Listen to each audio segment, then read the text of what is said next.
government grants just for Panama City or for Bay County, and many tens of millions more that we've done recently with a long-term hurricane recovery. So we're proud of doing that, and we want to do even more as we go forward. I have Richard Corcoran, our Commissioner of Education, here. I'd also like to recognize the principal of the school, Michael McLaughlin, as well, works as superintendent, and then our great superintendent. So thank you guys for being here. We, last year at this time, many of you may remember, there were a lot of people said you can't have school, you can't have kids in person, you got to just do this virtual, which we felt would be very damaging to our young people to not be able to be in person with their teachers. And there was a big debate about it, and there were a lot of places throughout the country that never had kids in person. They had them out of school for over a year in certain segments of our country. We looked at it last summer. We saw what had happened in other countries that had in-person schooling.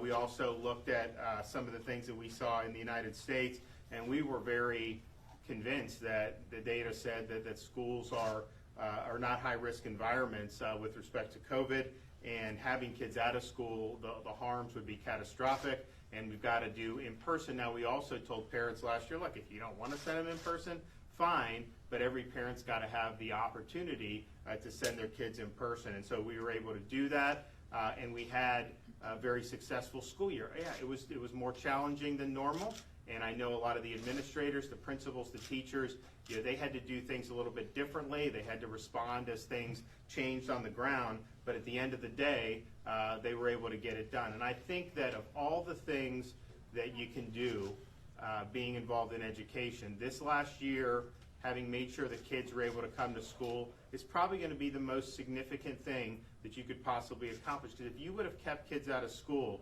like they did in some of these other parts of the country, I think that would have dug a hole for these kids that they probably would have never come out of. And I think in some of these parts of the country, you're going to have long-term problems. You have kids that have totally fallen off the radar now because they didn't have access to in-person schooling. And so the effect of getting it done, understanding there were challenges, but moving ahead, I think was I think it's hard to quantify. So when we had the legislative session last year, recognizing that, I thought it was appropriate that we recognize the folks who had worked hard for our communities, and we proposed $1,000 bonuses for all principals and school teachers. And we asked for about $215 million. We wanted to provide it for 175,000 full-time school teachers, both with school districts as well as public charter schools, and more than 3,600 public school principals. And so that's a lot of folks, and it's obviously a significant amount of money. And the legislature responded. They supported what we did. They approved it in the budget, and then I signed the budget in June to make those bonuses a reality. And so here today, we're going to be handing out bonuses to teachers, and then throughout the state, teachers are going to be receiving in the mail, who are not part of these ceremonies, they're going to be getting, principals and teachers are going to be getting these $1,000 bonus checks. So we feel that was well deserved. We also did the checks for law enforcement and fire and other first responders. So that was about another $200 million worth of bonuses. So we did about 50,000 sworn law enforcement.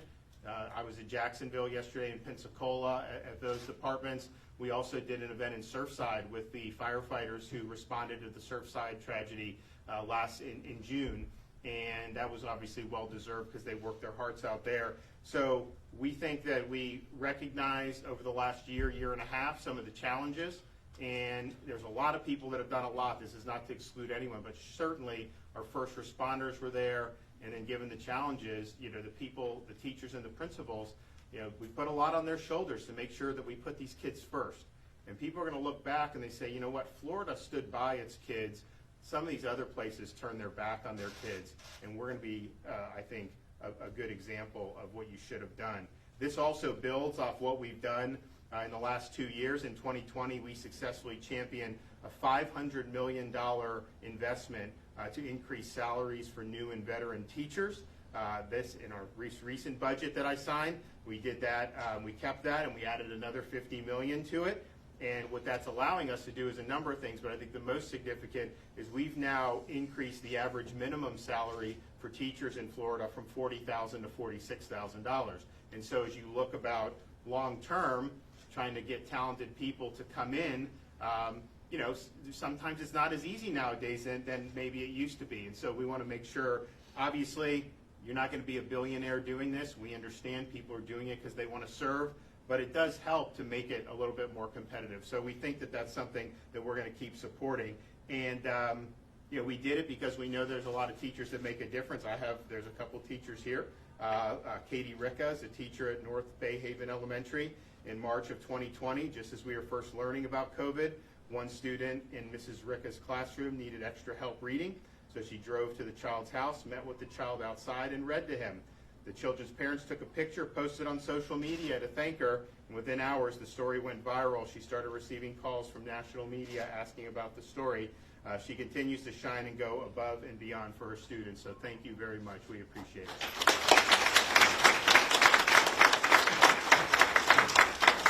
Michelle Stockton is a teacher at North Bay Haven Charter Academy. As a history teacher and Student Government Association leader at North Bay Charter Academy, Michelle has made it her passion to provide normalcy to the community by thinking outside the box, not just in the past year, but also following the impacts of Hurricane Michael. After the hurricane, she helped rally students to a community football game at Bay High School. The rest of the year, she organized pep rallies, dances, and social events while the community was in the middle of rebuilding. And over the past year, she found ways to safely bring kids together for different types of events, including even organized a prom. So, Mrs. Stockton, thank you, and congratulations for all your service.